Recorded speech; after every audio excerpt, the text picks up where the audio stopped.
Jack Slater, Monster Investigator by John Dougherty. Read by Glen McCready.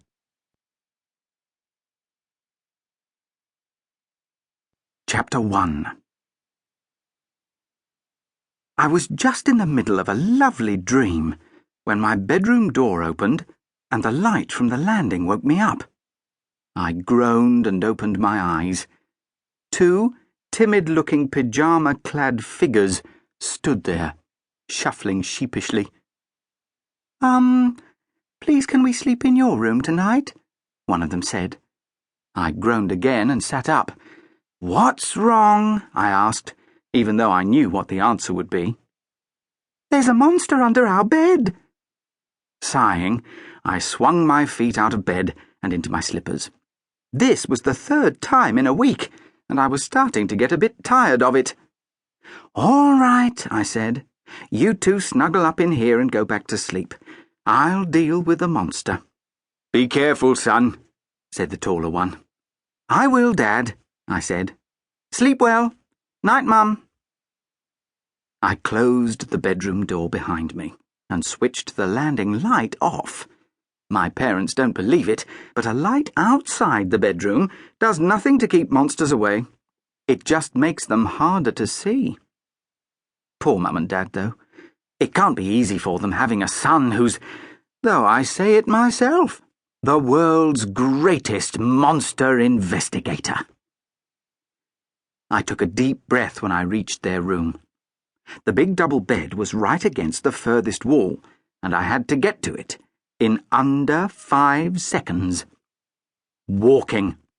One of the first things you learn as a monster investigator is that most of the stuff kids make up to keep monsters away actually works.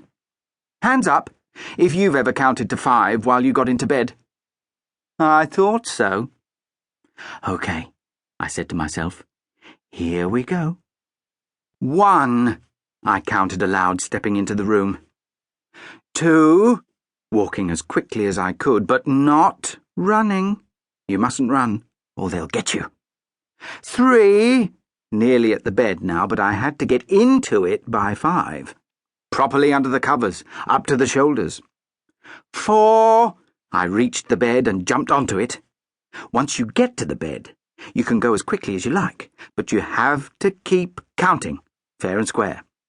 5, just in time, I snuggled down under the thick, warm duvet and breathed a sigh of relief. Not that I was really scared, of course. I'd like to see the monster that could get the better of me, but I wanted it to think I was. I waited, listening, while my hand slipped my secret weapon, my trusty pen-light torch, out of one of my pyjama pockets. Then, from under the bed, I heard it. A shuffling noise, ever so quiet, but definitely there. It was a big one.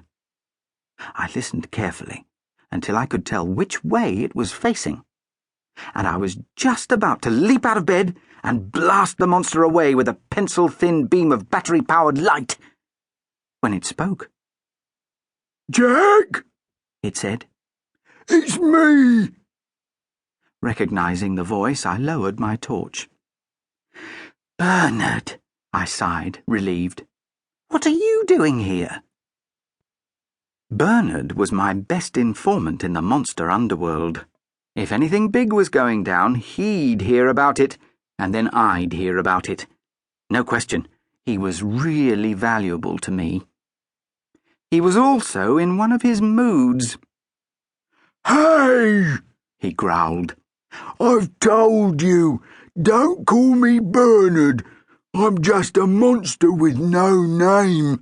I mean, I reckon I deserve a bit of respect after all the help I've given you, and anyhow—" Usually when Bernard, which is his name, by the way, gets going like this, I just listen and wait till he's got it out of his system. But something told me we didn't have time for this.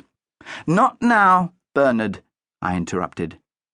Okay, he muttered.